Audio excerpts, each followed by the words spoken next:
থেকে দর দর করে পানি ঝরতে লাগলো আর বলতেছেন, মা গো, কষ্ট করে কেন তুমি এইভাবে আসতেছো, কেন আমাকে খবর তুমি দিলা না? এই বইলেই মায়ার নবী তার পরনে নবুয়তি চাদর, এই নবুয়তি চাদর মায়ার নবী মাটিতে বিছায়া দিলেন। আল্লাহর নবী মাটিতে বিছায়া দিয়ে বলতেছেন, মা তুমি নবীর নবুয়তি চাদরে বসে যাও। আমার আপনার নবীর নবুয়তি চাদরের দাম আসেনি না নাই? তাম দুনিয়ার সমস্ত ধন দৌলত, সমস্ত দামি বস্তু যদি এক পাল্লায় রেখে দেওয়া হয়, নবীর নবুয়তি চাদরের পাল্লা ভারী হবে। সেই নবী তার নবুয়তি চাদর, যেই চাদর মুবারক আমার নবীর দেহের সাথে, পবিত্র দেহের সাথে সব সময় লাগা ছিল, এই নবুয়তি চাদরখানা নবী মাটিতে বিছায়া দিলেন আর বলতেছেন, মা তুমি দাঁড়ায়া থাকবা না, নবীর নবুয়তি চাদরে বসে যাও। তিনি জুতা খুলে বসতে চাইলেন, কিন্তু আমার নবী জুতাটাও খুলতে দিলেন না। নবী কই, না গো মা, তোমার জুতার দুলা বালিতে নবীর চাদর ধন্য হবে। আমি নবীর নবুয়তি চাদরের চেয়ে তোমার পায়ের ধুলার দাম বেশি। আল্লাহু আকবার বলে কম। সাহাবায়ে কেরাম অবাক, সাহাবায়ে কেরাম অবাক। কোনদিন ওই মহিলাকে তারা দেখেন নাই, এই মহিলাকে কেউ চিনেন না। আল্লাহ নবীকে সাহাবারা জিজ্ঞেস করলেন, নবী গো, পরিচয় চিনি না, পরিচয় জানি না গো। কি তার পরিচয়? এত দামি এত সম্মানী মহিলাকে? আল্লাহ নবী রহমতের নবী তখন বলতেছেন, সাহাবীরা জীবন বড় শুধু শুনেছো, নবী একজন দুধমা আছে, কোনদিন নবীর দুধমাকে দেখো নাই। নবী চোখের পানি মুছেন আর বলেন, সাহাবীরা রে, তোমাদের নবী এতিম, জন্মের আগে বাবা হারাইলা। বাবার আদর কেমন আমি নবী তা জানি না। বাবা ডাক্তার মধ্যে কত মজা তাও আমি বুঝি না। বুঝ হওয়া মাত্রই মা হারাইলাম। নবীর একজন দুধমা আছে, দুধমা নাম জানোনি? সাহাবীরা কয়, নবী গো, আপনার দুধমার নাম হালিমা সাদিয়া। আল্লাহ নবী কয়, শুধু নাম শুনেছো, কোনদিন দেখো নাই? আজ ভালো করে দেখা নাও। যিনি নবীর নবুয়তি চাদরে বসলেন, ইনি আর কেউ নন, ইনি নবীর দুধমা, যার নাম হালিমা সাদিয়া। আর একটু জোরে কোন সুবহানাল্লাহ।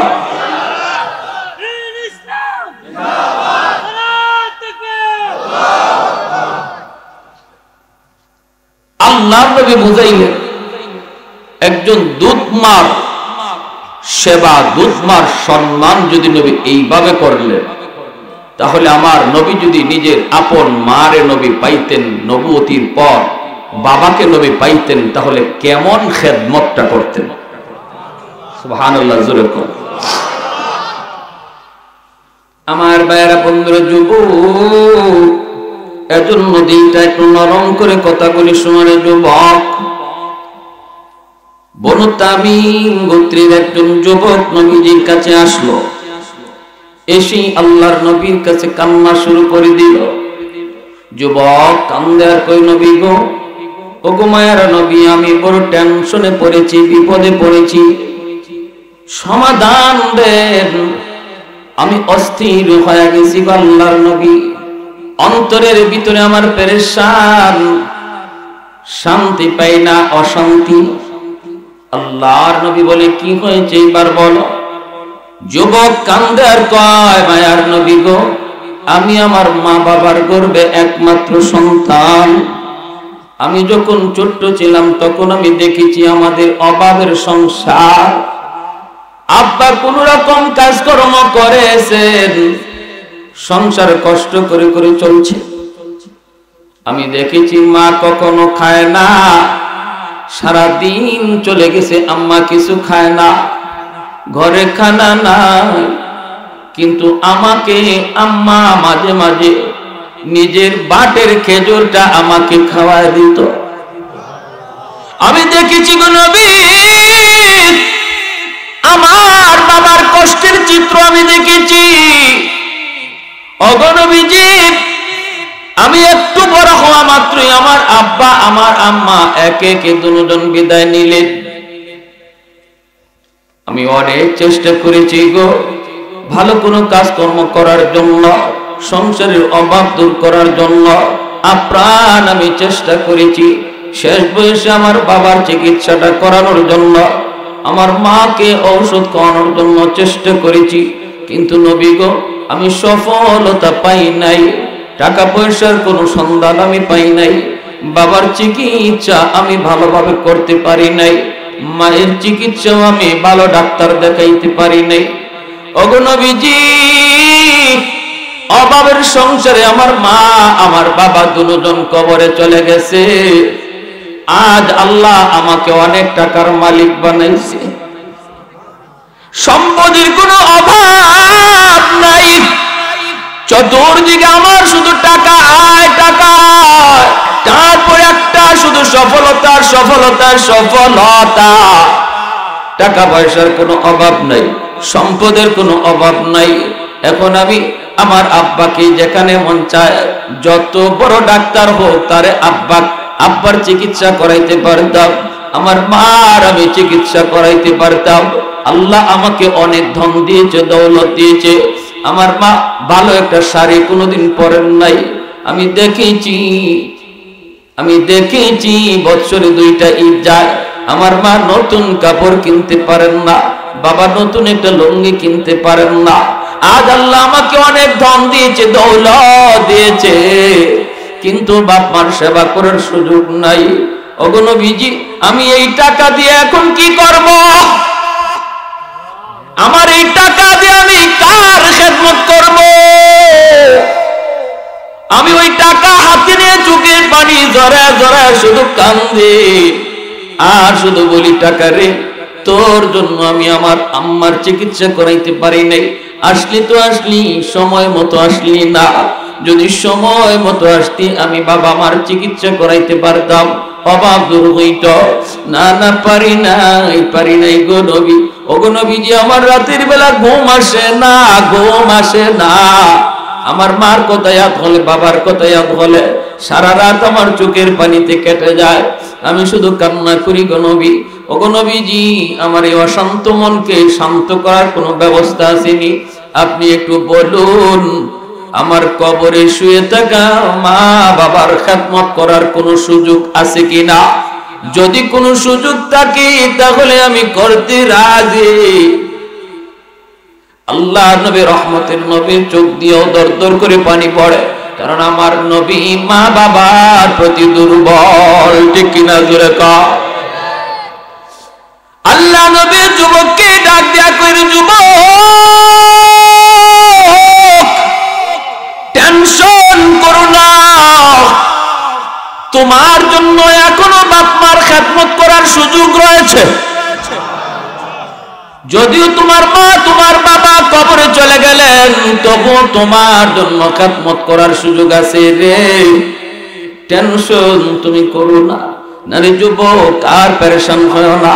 5টা আমল যদি তুমি করো, 5টা কাজ যদি তুমি করো, তোমার মা তোমার বাবা কবরে শুয়া শুয়া তোমার খেদমত পাইতে থাকবে। একটু আওয়াজ দিয়ে করুন সুবহানাল্লাহ। আর একটু জোরে সুবহানাল্লাহ। লা জিদ্দা ওয়ালা নিদ্দা ওয়ালা হাদ্দা লিমাওলা, লা জিদ্দা ওয়ালা নিদ্দা ওয়ালা হাদ্দা লিমাওলা। আল-আনা কামা কানা ওয়ালাম ইয়ালকা যাওয়ালা, আল-আনা কামা কানা ওয়ালাম ইয়ালকা যাওয়ালা। لا مثل ولا صور مثلا ونذيرا، من قال سوى ذلك قد قال محالا. لا ولد ولا والد لا عم وخالا، লা শিবহা ওয়ালা মিসলা ওয়ালা কুফুয়া লি মাওলা। একটু জোরে সুরে কোন আল্লাহু আকবার।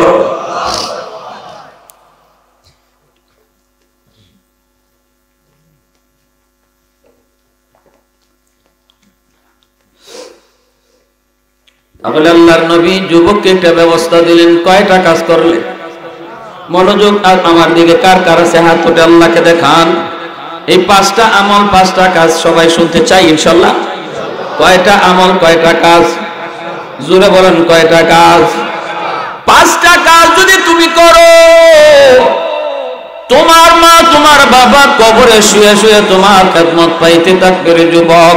1 নম্বরে আল্লাহর নবী বলেন আসসালাতু লাহুমা, বেশি বেশি করে বাপ মার জন্য তুমি দোয়া করো। যখনই তুমি বাপ মার কোথায় হবে তখনই তুমি দোয়া করো। দোয়া যেই দোয়াটা আল্লাহ পবিত্র কোরআনের সূরা বনি ইসরাঈলে আল্লাহ নিজে শিখায় দিয়েছেন।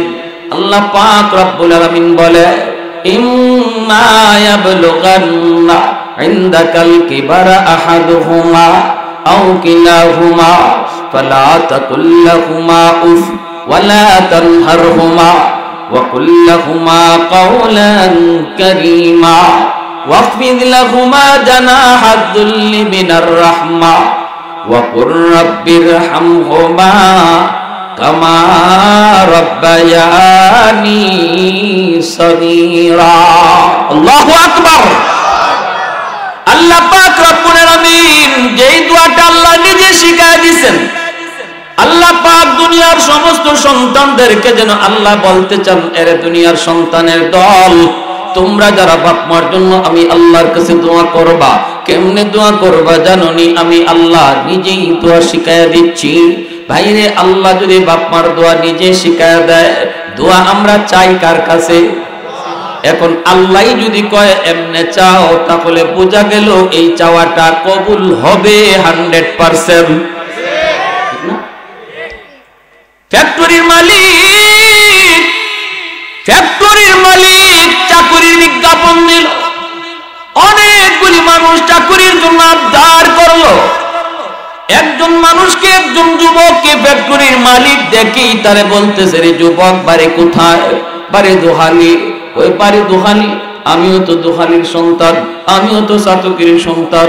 তুমি তো ঢাকাতে আসছো আমার ফ্যাক্টরিতে চাকরি নেওয়ার জন্য, 1000-2000 দরখাস্ত পড়বে, এর ভিতর থেকে আমি তোমাকে আমার ফ্যাক্টরিতে নিয়ে নিব। কিন্তু নিতে হলে কি করা লাগবে জানোনি? আমার কাছে দরখাস্ত দিবা। কেমনে দিবা আমি তোমারে শিখায় দিই। এমনে এমনে তুমি লিখবা, এমনে এমনে আমার কাছে চাকরি চাইবা। যদি মালিক নিজেই দরখাস্ত শিখায় দেয়, তাহলে বোঝা গেল আর কারো চাকরি হোক না হোক, ওরটা হবে 100%। আল্লাহ পাক রব্বুল আলামিন কয়, দুনিয়ার বান্দা বান্দির দল, যারা বাপ মার জন্য আমি আল্লাহর কাছে দোয়া চাও, কেমনে করে দোয়া চাইবা জানোনি? আমাকে বলো, রব্বির হামহুমা কামা রাব্বায়ানি সগীরা। যখনই তুমি এই দোয়াটা বাপ মার জন্য করবা, সাথে সাথে তোমার খেদমত কবরে চলে যাবে। একটু জোরে করুন সুবহানাল্লাহ। অর্থ কি? রব্বির হামহুমা কামা রাব্বায়ানি সগীরা। আল্লাহ, আমার আব্বা আম্মার উপর তুমি রহম করো, আমার আব্বা আম্মারে তুমি মায়া করো, আমার আব্বা আম্মারে তুমি মায়া করো। কেমন করে? যেমন করে শিশুকালে আমার মা আমাকে আদর করছে, আমাকে মায়া করেছে, শিশুকালে আমার বাপ মা যেইভাবে আদর আর মায়া আমাকে করছে গো মালিক, এইভাবে কবরে আমার বাপ মারে মায়া করো। রব্বুল আলামিন কয়, রে বান্দা, শিশুকালে তোমার মা তোমার বাবা কি পরিমাণ মায়া তোমারে করলো, তুমি দেখো নাই? দেখছি আমি আল্লাহ। আমি আল্লাহ দেখেছি কত রাত তোমার মা তোমার মাতার পাশে দাঁড়ায় দাঁড়ায় পাহারা দিছে রে। অসুস্থ হইছো, মার মাতার পাশে দাঁড়ায় দাঁড়ায় সারা রাত জাগনা ছিল। কত মা এমনও কইছে, মালিক আমার সন্তানের অসুস্থতা আমারে দিয়ে দাও, আমার সন্তানরে তুমি সুস্থ করে দাও। কত বাবা এমনও দোয়া করে, আল্লাহ আমার হায়াতটা আমার সন্তানরে দিয়ে দিলাম, তবু আমার সন্তানরে তুমি হায়াত বাড়ায় দাও। কত দোয়া, কত মায়া, কত মায়া। মা ঘুমায়, দুধের বাচ্চাটা আমার পাশেই ঘুমন্ত। এই দুধের বাচ্চাটার উপরে কখন মার বডি পড়ে যায়, কখন হাত পরে বাচ্চার কষ্ট হয়।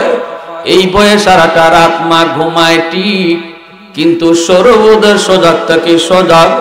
চোখ লাগে কিন্তু অন্তর খোলা থাকে। হাতটা সন্তানের বুকের উপরে দিয়া রাখে, সারাটা রাত মা ঘুমায়, কিন্তু সন্তানের বুকের উপর থেকে মা হাতটা সরায় না। সুবহানাল্লাহ করুন। আল্লাহ পাক রব্বুল আলামিন করি বান্দা, এই দৃশ্যগুলি আমি আল্লাহ দেখছি, আমি আল্লাহ সবগুলি দৃশ্য দেখছি। তুমি যখন তোমার বাপ মার জন্য আমি আল্লাহর কাছে দোয়া চাইবা, শিশুকালের কথাটা আমি আল্লাহর ইয়াদ করে দিও, আমাকে ইয়াদ করে দিও মালিক। যেই রকম মায়া মহব্বত আমার মা আমাকে শিশুকালে করছে, ওই রকম মায়া তুমি কবরে কইরো, কবরে কইরো। বাইরে কি পরিমাণ মায়া করছে। একটা বাস্তব ঘটনা আমি আপনাদেরকে শোনাই, একটা বাস্তব ঘটনা শোনাই। বিশ্ব মা দিবস পত্রিকার মধ্যে একটা যুবক তার জীবনের কাহিনী লিখছে। যুবক বলতেছে, দুনিয়ার সন্তানের দল, আমার মতো কুলাঙ্গার সন্তান কেউ হইও না। আমি আমার মার গর্ভে একমাত্র সন্তান ছিলাম। আমার জন্মের কিছুদিন পরে আমার আব্বা মারা গেছেন। আমার মাকে অন্যত্র বিয়ে দেওয়ার জন্য আমার নানা নানি, মামা মামি তারা সবাই আসছে মাকে অন্যত্র নিয়ে বিয়ে দেবে। কিন্তু মা কয়, না না বাবা, আমি কোথাও বিয়ে বসবো না। আল্লাহ আমাকে একটা মানিক দিয়েছে, আমি আমার মানিকের চেহারা দেখা জীবন যৌবন কাটায় দিব। আমি একবারে বিয়ে বসছি, দ্বিতীয়বার বসবো না। আমি আমার স্বামীর বাড়ি ছেড়ে যাব না, যাব না। ওই যুবক বলতেছে, আমাকে মা আদর করে করে চুমু দিয়া দিয়া আমাকে আম্মা বড় করলেন। আমি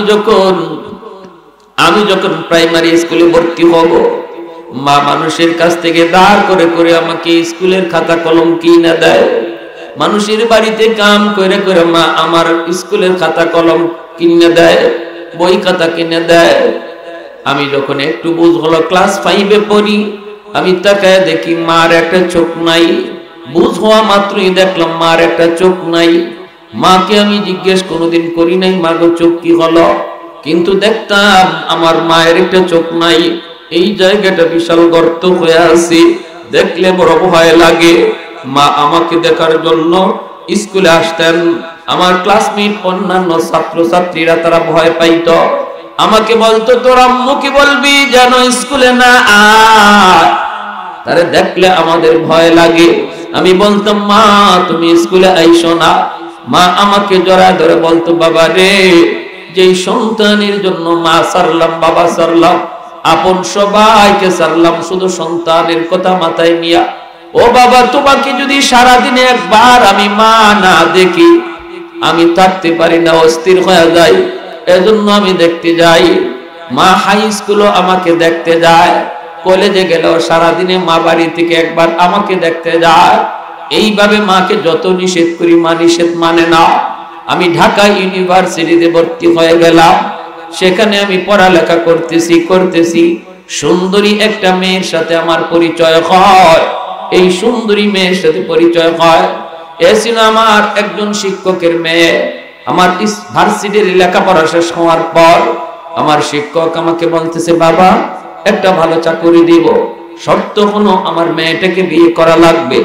আমিও মেয়েটারে পছন্দ করতাম, মেয়েটাও আমাকে পছন্দ করত।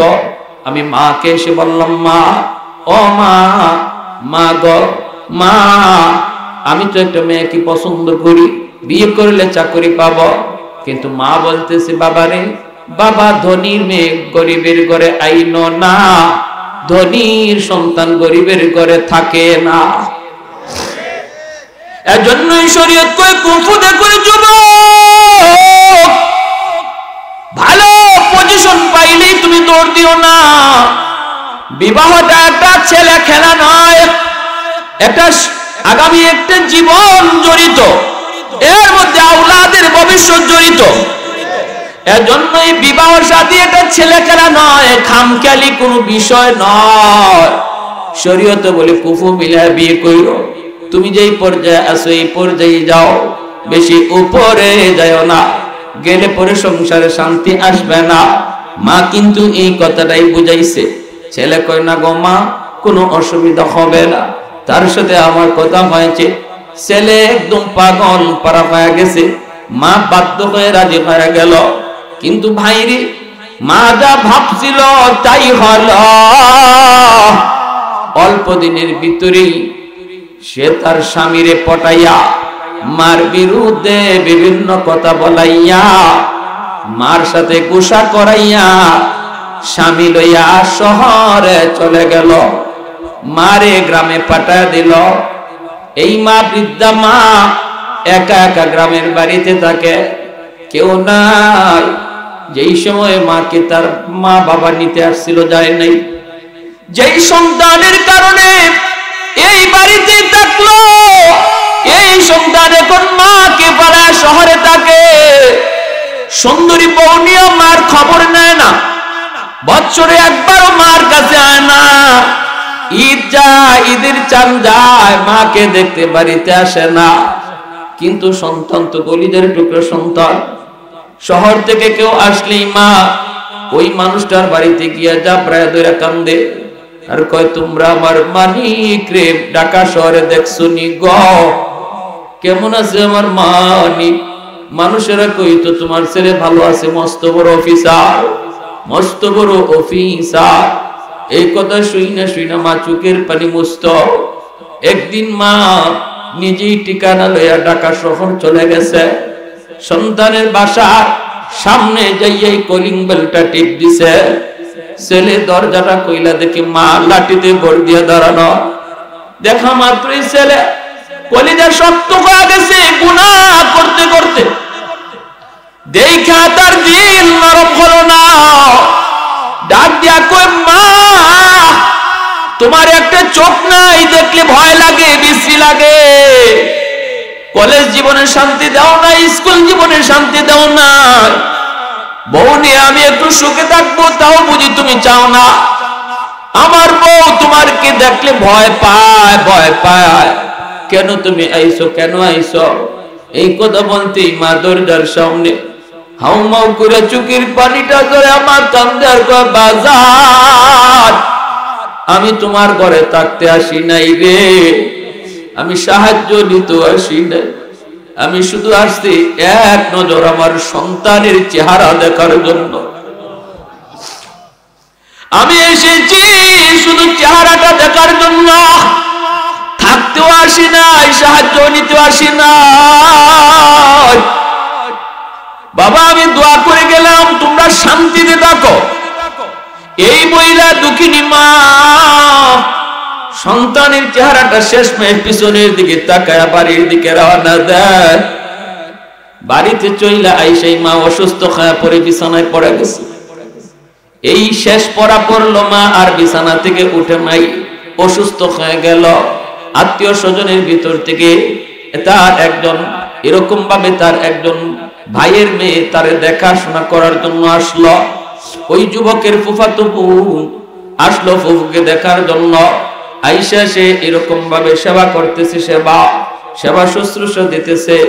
এইভাবে কয়েকদিন যাওয়ার পর চিকিৎসার অভাবে এই দুঃখিনী মা দুনিয়া থেকে বিদায় নিল। বেশ কিছুদিন পর গ্রামের পাশে একটা অনুষ্ঠান, ওই অনুষ্ঠানে যুবককে অতিথি করা হয়েছে, চিফ গেস্ট, প্রধান অতিথি, কারণ সে মস্ত বড় অফিসার। যুবক বলতেছে আমি অনুষ্ঠানে যোগ দিলাম। অনুষ্ঠান শেষ হওয়ার পর মনে মনে ভাবলাম পাশের গ্রামটাই তো আমার নিজের গ্রাম, একটু মারে দেখে যাই, মারে আইসি যখন দেখে যাই। বাড়িতে আসছে, আইসেই দেখে দরজা বন্ধ। ডাক দিছে মা কয়া, কেউ দরজা খুলে না। আবার ডাক দে, কেউ দরজা খুলে না। আবার ডাক দে, মা কয়া দরজা খুলছে। একজন মহিলা অপরিচিত। কে গো তুমি? কয় আমি তোমার ফুফাতো বোন। তুমি এখানে? মা কোথায়?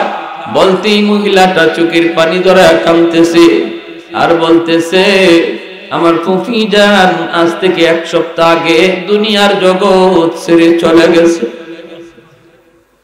আপনি বুঝি এই বাড়ির সাহেব? হ্যাঁ আমি বাড়ির সাহেব। হায়, মৃত্যুর আগে আমার ফুফু কত করে কান্না কাটি আমাদের কি করলো। আমার এক নজর আমার সন্তান রে তোমরা দেখাইবানি গো। মৃত্যুর আগে আমার সন্তান রে এক নজর দেখাইবানি, কিন্তু আমরা তোমার খবর করতে গেলইব, কেমন করে তোমাকে খবর দিব। এই অবস্থায় আমার ফুফি দুনিয়া থেকে বিদায় নিল।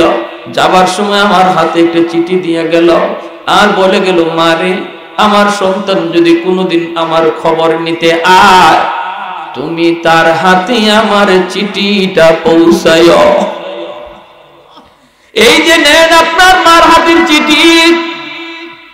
যুবক, আমি চিঠিটা খুললাম, কইলা দেখি মার হাতের লেখা। মা লিখছে, বাজান কোন দিন মার খবর নিতে গ্রামে আইবা আমি মা জানি না রে। কোন দিন মার কথা মনে পড়বে আমি জানি না, তবে বাজান মৃত্যুর আগে একটা কথা তোমাকে আমি জানাই নাই, তুমিও জানতে চাও নাই, এজন্য মায় জানাই নাই। আজকে মৃত্যুর আগে তোমাকে চিঠির মাধ্যমে জানায় গেলাম, মার একটা চোখ ছিল না বিদায় তুমি ভয় পাইতা, চোখটা গর্ত হয়েছিল, এজন্য বাসায় উঠতে দিলা না, বইতে দিলা না। কিন্তু একদিনও মারে তুমি জিগাও নাই, মা গো চোখটা কই গেল, চোখটা তোমার কি হইল, কোথায় গেল, একদিনও বলো নাই। আজকে চিঠির মাধ্যমে মা জানায় গেলাম, তোমার 8 বছর বয়সে তোমার একটা টাইফয়েড জ্বর হয়েছিল, এই জ্বরের কারণে তোমার একটা চোখ নষ্ট হয়ে গেছিল। ডাক্তার আমারে বলছে, যদি এই নষ্ট চোখটা উঠাইয়া এখানে আর একটা চোখ বসানো না হয়, তাহলে তোমার দুটো চোখ নষ্ট হয়ে যাবে। ওই দিন আমি ডাক্তারকে বলেছিলাম, ডাক্তার আমি মার দুটা চোখ লইয়া যাও, তবু আমার সন্তানের চোখ বাঁচাও। আমি মার চোখ না, এই চোখটাই তোমাকে দান করেছি মা, মার চোখটাই তোমার চোখে লাগানো। এই কথা শোনার পর চিৎকার দিয়ে যুবক মাটিতে পড়ে গেছে। এই যুবক তার জীবনের কাহিনী লিখছে, আমার মতো এত বড় হতভাগা সন্তান কেউ হয় না। আমি এখন পাগলের মতো রাস্তায় রাস্তায় ঘুরি, আমার কিছু নাই, একে একে আমার সব ধ্বংস হয়ে গেছে। এজন্য বাপ মার কলিজায় যদি কেউ ব্যথা দেয় আর কোন সন্তানের উপর কষ্ট লইয়া যদি মা কবরে যায়, বাবা কবরে যায়, এই সন্তানের দুনিয়াতে কোনোদিন আলোর মুখ দেখবে না, সফলতার মুখ সন্তান কোনোদিন দেখবে না, লেখাপড়ায় বরকত হবে না, হায়াতের ভিতরে বরকত পাবে না, রিজিকের মধ্যে বরকত পাবে না। যদি বাপ মার কলিজায় ব্যথা থাকে, আর যদি বাপ মা কোন সন্তানের উপরে দোয়া দেয় রে যুবক, অন্তরে যদি বাপ মার দোয়া থাকে, ছেলে মাকে খুশি করে চলে, বাবারে খুশি রাইখা চলে, বাবা যেভাবে কয় মা যেভাবে চায় এইভাবেই সে চলে, তাহলে এই সন্তান যদি ছাত্র হয়, আল্লাহ তার লেখা পড়ার ভিতরে বরকত দিয়া দেয়, হায়াতের ভিতরে আল্লাহ বরকত বাড়ায় দেয়, হায়াতের ভিতরে বরকত। দুনিয়ার পাওয়ার হাউস, দুনিয়ার পাওয়ার হাউস থেকে যদি লাইন অকে করা হয়, তাহলে এই লাইটে বাতি জ্বলে, ফ্যান ঘুরে, ঘরের ভিতরে বাতি লাগাইলাম, ফ্যানও লাগাইলাম, বাতি যদি জ্বালাইতে হয়, ফ্যান যদি ঘুরাইতে হয়, কারেন্টের পাওয়ার হাউস থেকে লাইন অকে করা লাগবে। যদি আমি পাওয়ার হাউস থেকে লাইন অকে না করি, তাহলে লাইট টিকে থাকবে, জ্বলবে না, ফ্যান টিকে থাকবে, চলবে না। আমার আপনার জীবনেও এমন কিছু বাতি লাগানো আছে, ফ্যান লাগানো আছে, এই বাতি যদি তোমার জ্বালাইতে হয়, এই ফ্যান যদি জীবনের ফ্যান যদি ঘোরাইতে হয়, বাপ মা হলো তোমার জীবনের পাওয়ার হাউস। ওই বাপ মার সাথে লাইন যদি ওকে করো, আল্লাহ পাক জীবনের বাতি আল্লাহ জ্বালায় দিবে।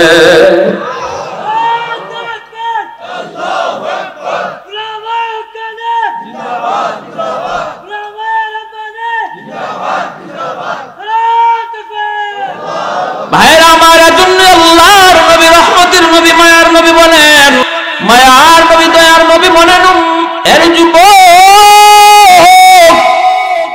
এক নাম্বার কাজ হলো বাপ মার জন্য বেশি বেশি করে তুমি দোয়া করো, দোয়া করো। যখনই তুমি বাপ মার জন্য এই দোয়াটা করবা, বাপ মা জীবিত থাকার কবরে চলে যাও, সর্ব অবস্থায় এই দোয়াটা তুমি করবা। নামাজের পরেও করবা, নামাজের বাহিরেও করবা, মসজিদের ভিতরেও করবা, মসজিদের বাহিরেও করবা, কবর দেখলেও করবা, কবর না দেখলেও বাপ মার কথা ইয়াদ হলে দোয়া করবা। আল্লাহ নবী কয় সাথে সাথে তোমার এই দোয়ার খবর আল্লাহ বাপ মার কবরে পৌঁছে দেয়। কুমিল্লা শহরের একটা বাস্তব ঘটনা বলবো। অসুবিধা হইতেছে আপনাদের? অসুবিধা হইতেছে? চলবে চলবে ইনশাআল্লাহ। লা ইলাহা ইল্লাল্লাহ, জুরে লা ইলাহা ইল্লাল্লাহ।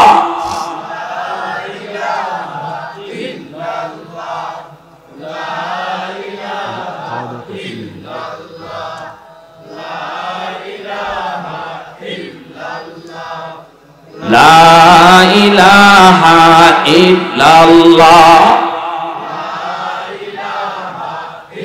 একটু একটু আমার পিছনে দুই একজন ভাই দাঁড়ানো, এরা একটু বসার জায়গা দিলে আল্লাহ আপনাকে জান্নাতে জায়গা দিবে।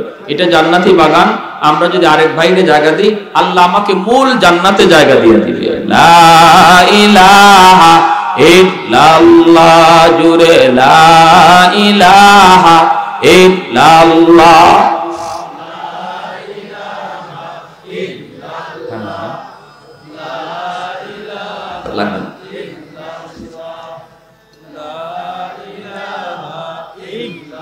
লা ইলাহা ইল্লাল্লাহু মুহাম্মাদুর রাসূলুল্লাহ। জোরে বলে সাল্লাল্লাহু আলাইহি ওয়াসাল্লাম। এজন্যই আল্লাহ বলে, বান্দা যখনই বাপ মার জন্য আমি আল্লাহর কাছে দোয়া করবা, তোমার দোয়ার ভাষাটা হবে এমন, আল্লাহ শিশুকালে ছোট্টবেলা আমার মা আমার বাবা আমার জন্য যেই রকম যা করছেন, কবরে আমার আব্বা আম্মার জন্য তুমি তাই কইরো। সুবহানাল্লাহ। কুমিল্লা শহরের একজন বাবা রিকশা চালায়। আজ থেকে অনেক আগের একটা ঘটনা, বাস্তব ঘটনা। রিকশা চালায় চালায় ছেলেটারে লেখাপড়া করাইছে, একমাত্র ছেলে। এই ছেলে ঢাকায় লেখাপড়া করতে আসছে, আইসে ঢাকা রং বেরং দেখকেই মাতাল হয়ে গেছে। মার কথা ভুলে গেছে, বাবার কথা ভুলে গেছে। সুন্দরী মেয়ের সাথে সম্পর্ক হইছে, শিল্পপতির মাইয়া, বিয়া করছে। মেয়ের বাবাই ফ্ল্যাট দিয়া দিছে ঢাকা গুলশান উন্নত জায়গায়, ফ্ল্যাটে তাকে বউরে নিয়া। মার কাছে যায় না, বাবার কাছে যায় না। রিকশাওয়ালা বাবার পরিচয় স্ত্রীর কাছে দেয় না। নাউজুবিল্লাহ।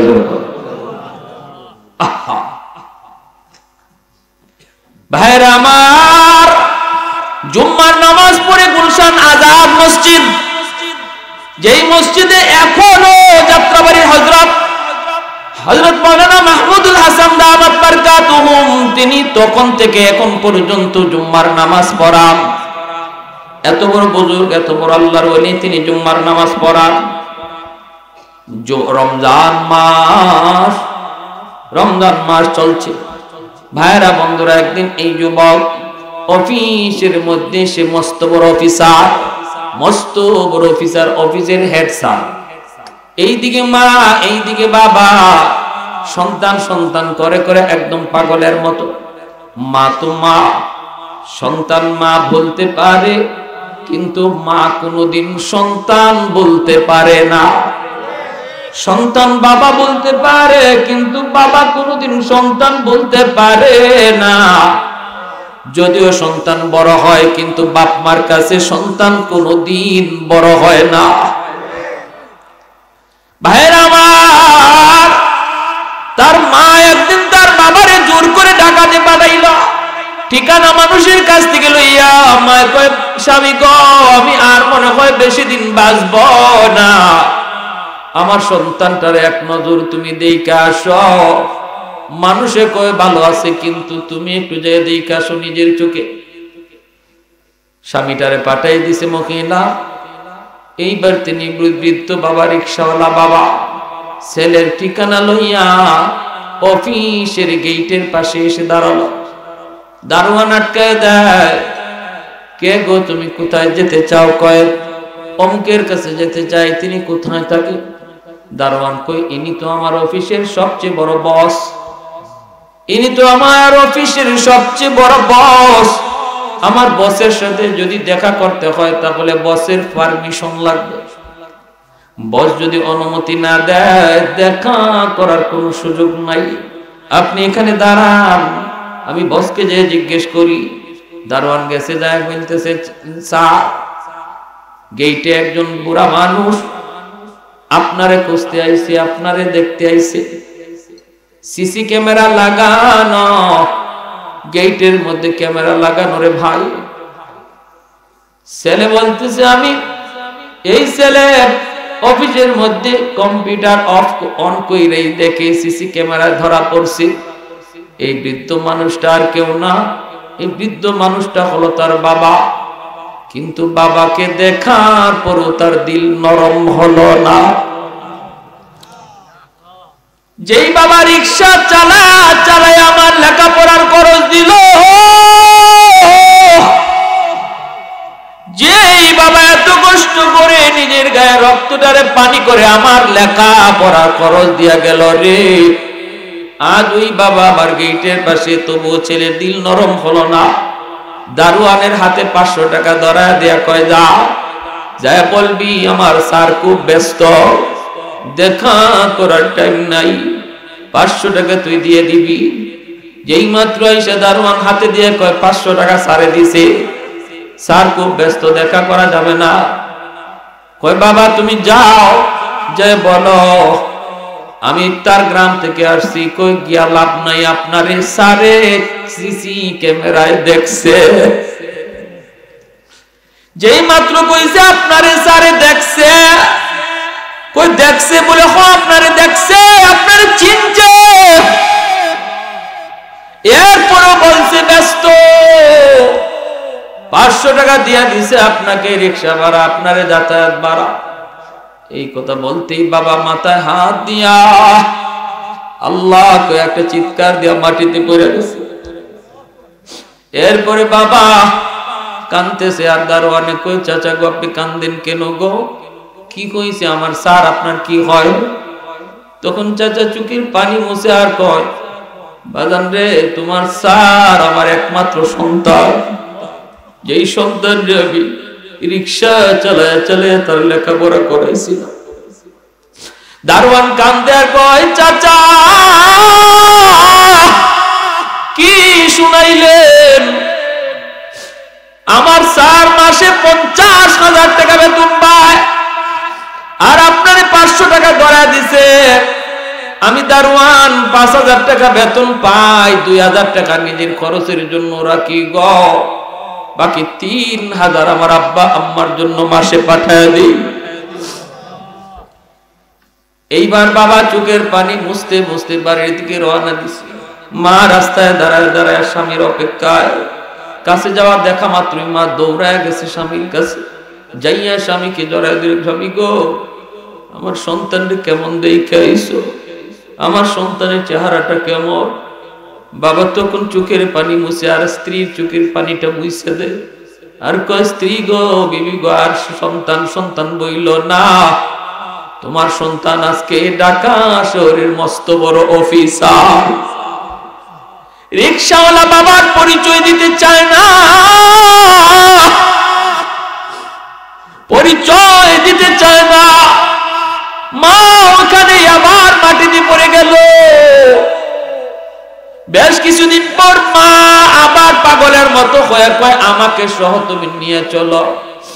মা বাবা দুজন আসছে, তবুও গেটে ঢুকতে দিল না। এইবার মা বাড়িতে আইসে বিছানায় পড়া গেছে, জীবনের শেষ বিছানায় পড়া। ভাইয়ের রমজান মাস, জুম্মার নামাজ পড়ার জন্য যুবক গুলশান আজাদ মসজিদে ঢুকছে। ওই দিন জুম্মার নামাজে বয়ান করেন যাত্রাবাড়ি হযরত। বয়ানের বিষয় বস্তু ছিল বাপ মার হক। আল্লাহর ওলির জবানে মা বাবার হকের কিছু কথা শোনার পর যুবকের ভিতরে আগুন লেগে গেল, তুলপার শুরু হয়ে গেছে। আমি কত বড় অন্যায় করলাম, আমার মার সাথে বাবার সাথে কত বড় অন্যায় করলাম। এই কথা অন্তরে আসা মাত্রই যুবক চোখের পানি জড়ায় জড়ায় জুম্মার নামাজে চোখের পানি জড়ায় কাঁদছে। আর শুধু কইছে, আল্লাহ আমাকে একটু বাপ মার কাছে মাপ চাওয়ার সুযোগ দাও। আল্লাহ তুমি আমাকে আব্বা আম্মারে খুশি করার একটু সুযোগ তুমি আমারে দিও। এর আগে আমারও মরণ দিও না, আমার বাপ মারও মরণ দিও না। জুম্মার নামাজটা পড়িনা যুবক দৌড় দিয়া মার্কেটে গেছে, আর বাসায় যায় না। মার জন্য শাড়ি কিনছে, বাবার জন্য লুঙ্গি গেঞ্জি কিনছে, বিভিন্ন রকমের ফল ফলাদি লইয়া কানতেছে আর যায়, চোখের পানি মুছে আর কুমিল্লার দিকে রওনা দেয়। তখনকার সময়ে কুমিল্লা শহরে যাইতে 2টা ফেরি পার হওয়া লাগতো। এই দুটা ফেরি পাড়ি দিয়া যাইতে যাইতে অনেক দেরি হয়ে গেল।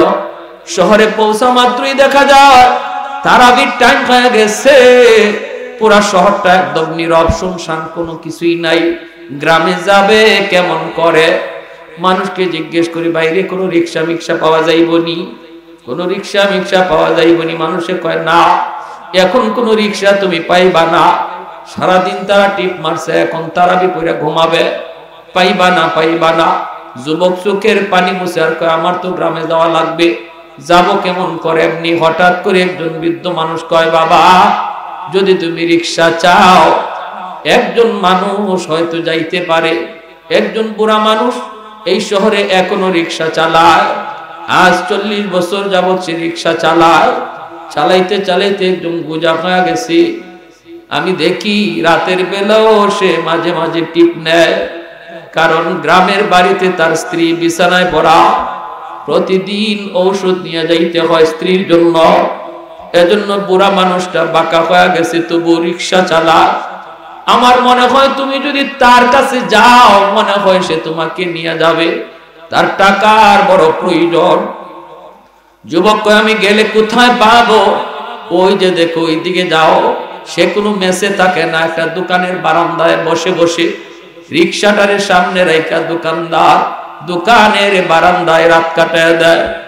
কনকনে শীতের মধ্যে কাঁপে, থাকার কোনো রুম নেই, না পয়সা নাই। দোকানের বারান্দায় বসে বসে সে রাত কাটায়। সামনের দিকে আগায় যাও, যুবক যাইতেছে যাইতেছে, হঠাৎ করে তাকায় দেখে একটা রিক্সা দাঁড়ানো। আর ওই রিক্সাটার পাশে একটা দোকানের বারান্দায় একটা বুড়া মানুষ মাফলার দিয়ে মুখটা পেঁচাইয়া এই কনকনে শীতের মধ্যে বসে বসে এইভাবে কাঁপতেছে কাঁপতেছে। বইসে রইছে, গিয়ে ওই ডাক দিছে, চাচা অমুক গ্রামে যাইবেননি। যেই মাত্র এই আওয়াজটা দিছে, সাথে সাথে বাবা সন্তানের কণ্ঠ চিনে ফেলেছে। হাজারো কণ্ঠের ভিতরে সন্তানের কণ্ঠ বাপ্পা চিনতে পারে। যুবক সন্তানের আওয়াজ মা হাজারো সন্তানের ভিতরে চিনতে পারে, শুনতে পারে, বুঝতে পারে। যে মাত্র কইছে অমুক গ্রামে যাইবেননি, সাথে সাথে বাবা চিনে ফেলেছে, কণ্ঠটা তো আমার সন্তানের কণ্ঠের মতো লাগে। তবুও মুখটা উপরে তুলে না, মাফলার দিয়ে মুখটা এইভাবেই বাঁধা। যাইবেননি চাচা অমুক গ্রামে। বাবা শিওর হয়ে গেল এটা আমার সন্তান। তখন বাবা মাথাটা নিচের দিকে দিয়ে কর, বাবা যাব, অসুবিধা নাই, যাব, আমার টাকা লাগবে। তখন যুবক বলতেছে কত টাকা দেওয়া লাগবে? বাবা তখন মাথাটা নিচের দিকে দিয়ে কই, বাবা রে জীবনে কত মানুষের কাছ থেকেই তো ভাড়া নিলাম, আজকে তোমার কাছ থেকে কোনো ভাড়া নিব না। আজ আমি কোনো ভাড়া তোমার কাছ থেকে নিব না। ছেলে কয় না আমি আপনাকে ডাবল ভাড়া দিব। বাবা কই বাবা ভাড়া লাগবে না, তুমি রিকশায় ওঠো। এই বইলা ছেলেরে রিকশায় বসায়া বাবা নিজের মুখটারে মাফলার দিয়া পেঁচাইয়া বাবা রিকশার চালক হইয়া পেট্রোল মেরা নিয়ে যাইতেছে। আর চোখ দিয়ে দর দর করে পানি পড়ে। বাবা কান্দে আর মনে মনে কয় বাবার শিশুকালে বাবা তোমারে কত রিকশায় চলাইয়া ঘুরছি, আজ তুমি বড় হইছো, আজও বাবা তোমার রিকশায় নিয়ে ঘুরতেছি। তুমি বাপ মা ভুলতে পারো, বাপ মা কোনোদিন তোমাকে ভুলে না। এই নিয়ে সামনের দিকে যায় একটা উঁচা জায়গা, বলতেছে বাবা এখানে নামো, আমি বুড়া মানুষ, সারাদিন রোজা রাখছি, ইফতার করার মতো কিছুই পাই নাই, এজন্য শরীরটা বড় দুর্বল, তুমি নামো। ছেলে কয় আমার তাড়াতাড়ি দরকার, তাড়াতাড়ি চলো। একটু আওয়াজটা উঁচু হয়ে গেছে, এমনি বাবা রিকশা থেকে নাই মা ডাক দেয়া কয় কেন যাইবা, কি জন্য যাইবা? কয় আমার মার কাছে যাব, আমার বাবার কাছে যাব। আমি আমার বাপ মার সাথে বহুত বড় বিয়াদবি করছি, জানি না আমার বাবা কোথায়, আমার মা কোথায়। এই কথা বলতি বাবা তখন মাফলারটা সরায় কয় বাবা রে, এই রিকশাওয়ালা বাবাই হলো তোমার হতভাগা বাবা। লাভ দিয়া বাবার পা জড়ায় ধরে কাঁদতে লাগলো। ছেলে যখনই সন্তান যখনই বাপ মার কাছে মাপ চায়, সাথে সাথে বাপ মার দিল নরম হয়ে যায়।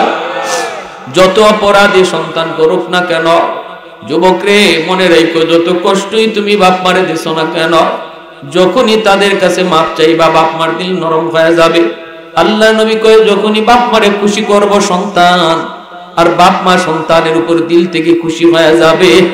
তার কোনো কথা, তার কোনো আচরণে দিল থেকে যখনই বাপ মা খুশি হয়ে যায়, আল্লাহ কয় বন্ধু তুমি জানায় দাও রেদার রাব্বি ফি রেদাল ওয়ালিদাইন, আমি আল্লাহ সাথে সাথে তার উপর রাজি হইয়া যায়।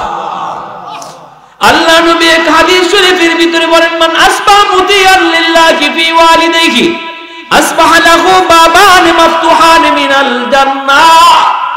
সন্তান যদি রাতের বেলা বাপ মারে খুশি রাইখা ঘুমায়, এই রাতে যদি সন্তানের মৃত্যু হয়, নবী বলেন সকাল বেলা তার জন্য জান্নাতের দুইটা দরজা আল্লাহ খুলে দেয়। আর যদি কোনো সন্তান রাতের বেলা বাপ মার কলিজায় ব্যথা দিয়া ঘুমায়, ভালো করে জানে তার মার কলিজায় ব্যথা, বাবার কলিজায় ব্যথা। এমন কথা কইছে বাবা কষ্ট পাইছে, এমন কথা কইছে মা কষ্ট পাইছে, এরপরও মার কাছে মাপ চাইলো না, বাবার কাছে মাপ চাইলো না, রাতের বেলা ঘুমায় গেছে বউ বাচ্চা নিয়া। ও ভাইরে মনে রাখবা, তুমি ঘুমাইতে পারতেছো কিন্তু মা ঘুমাইতে পারতেছে না, বাবার কিন্তু চোখে ঘুম আসতেছে না। সর্বদা যখনই এই কথাটা ইয়াদ হয়, তখনই চোখের পানিতে বালিশ ভিজে যায়। আর সন্তানের উপরে কষ্ট পায়া যেই বাপ মার চোখ থেকে চোখের পানির ফোঁটা পড়বে, এই ফোঁটা আল্লাহর জমিন বরদাস্ত করে না। প্রতিটা চোখের পানির ফোঁটা আল্লাহর আদালতের ফাইলে জমা হয়। বহু সন্তানের বিরুদ্ধে বাপ মার মামলা থাকবে আল্লাহর আদালতে, আল্লাহর আদালতে বাপ মার মামলা সবচেয়ে জটিল মামলা। এই মামলা যদি কোনো সন্তানের উপরে থাকে, আল্লাহর কাছে মাপ পাওয়ার কোনো ব্যবস্থা নাই। হাসরের মাঠে বাবাও মাপ দিবে না, মাও মাপ দিবে না। নবী কয় তুমি যদি এই রাতে মৃত্যুবরণ করো, যেই রাতে মারে কষ্ট দিছো, বাবারে কষ্ট দিছো, মা কষ্টের কারণে ঘুমাইতেছে না, তুমি ঘুমাইতেছ, সকাল হওয়া মাত্রই তোমার জন্য আল্লাহ জাহান্নামের দুইটা দরজা খুলে দেয়। নাউজুবিল্লাহ।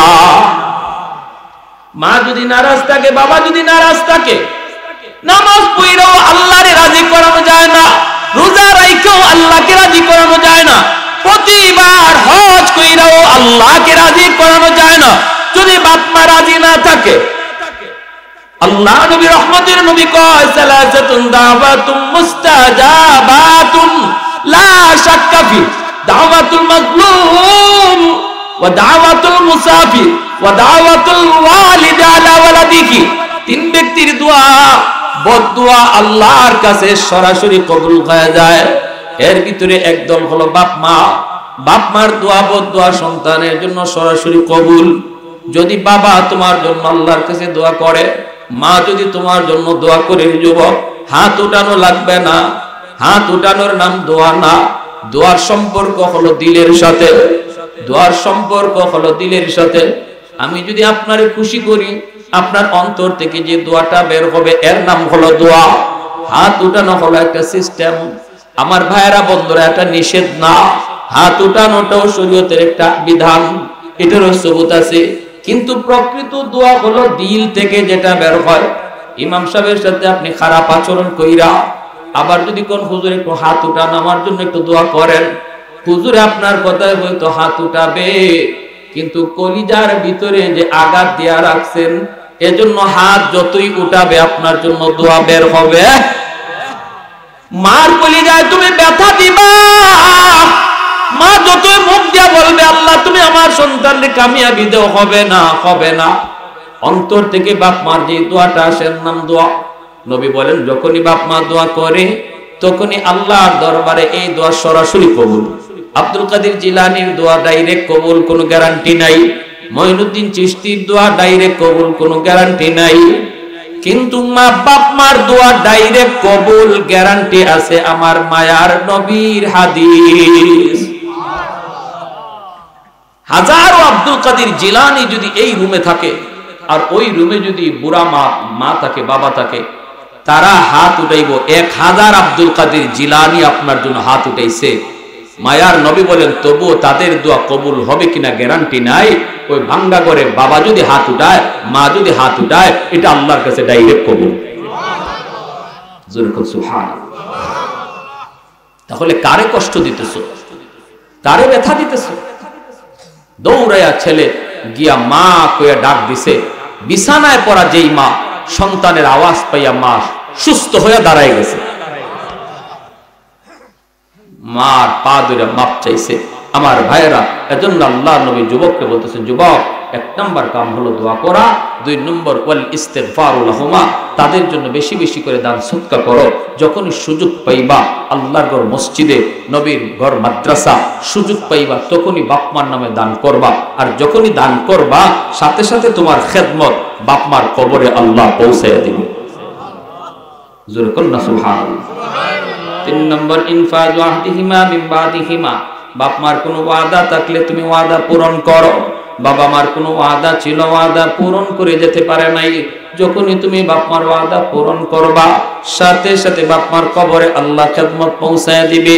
বাবা যদি কারো হক নষ্ট করে থাকে, হকটা তুমি ফিরায় দাও, বাবার কবরে খেদমত পৌঁছে যাবে। 4 নম্বরে নবী বলেন সিলাতুর রাহমিল্লাতি লা তুসালু ইল্লা বিহিমা, মা বাবা যারা আত্মীয় স্বজন ওদের সাথে সম্পর্ক রাখো। মা দুনিয়ায় নাই, কিন্তু মার আত্মীয় স্বজন আছে, মার রক্তের মানুষগুলি আছে, খালা আছে, নানি আছে, খালাতো ভাই বোন আছে, মামা আছে, মামাতো ভাই বোন, তারা আছে রে যুবক, এরা হলো তোমার মায়ের রক্তের মানুষ। মায়ের নবী বলেন যখনই মায়ের রক্তের মানুষগুলার খবর তুমি নিবা, ওদের সুখে দুঃখে পাশে থাকবা, সাথে সাথে তোমার মার কবরে আল্লাহ খেদমত পৌঁছায় দিবে। বাবা দুনিয়ায় নাই, বাবা রক্তের মানুষগুলি আছে, চাচা আছে, চাচাতো ভাই বোন আছে, ফুফু আছে, ফুফাতো ভাই বোন আছে, ওদের খোঁজ খবর যখনই তুমি নিবা, যখনই তাদেরকে কিছু সাহায্য সহযোগিতা করবা, নবী বলেন যেন তোমার বাবার খেদমত তুমি কবরে করলা, তুমি যেন বাবারই দান করলা। 5 নম্বরে নবী বলেন ইকরামু সাদিকিহিমা মিন বাদিহিমা, মা বাবার যারা বন্ধু বান্ধব ওদেরকে পাইলে বাপ মার মতো তুমি শ্রদ্ধা কইরো। বাবা যাদের সাথে চলতো তাদেরকে দেখলে বাবার মতো শ্রদ্ধা কইরো। বাবা যাদের সাথে চলতো তাদেরকে পাইলেই বাবার মতো শ্রদ্ধা কইরো, সালাম দিও, 1 কাপ চা খাওয়াইও, একটা পান খাওয়াইও, পারলে তুমি ঈদের সময় একটা লুঙ্গি কিনে দাও। আর এই কথা বলো চাচা, কতকাল আব্বার সাথে আপনি চলছেন, আজ আব্বা নাই, আপনিও বাড়িতে আসেন না, এই বইলা যখনই এই বাবার বন্ধুর খেদমত তুমি করবা। নবী কয় সাথে সাথে বাবার কবরে আল্লাহ খেদমত পৌঁছায় দিবে। মা দুনিয়ায় নাই, মার বান্ধবী আছে, মার সমবয়সীর মহিলা আছে, ওদেরকে দেখলে মার মতো শ্রদ্ধা কইরো। বাবার বয়সের মানুষ দেখলে বাবার মতো শ্রদ্ধা করো, মার বয়সের মানুষ দেখলে মার মতো শ্রদ্ধা করো। যখনই মার মতো মার বান্ধবীদেরকে তুমি শ্রদ্ধা করবা, সেবা করবা, তুমি একটু মায়া করবা, আল্লাহর নবী কয় সাথে সাথে মার কবরে আল্লাহ খেদমত পৌঁছায় দিবে।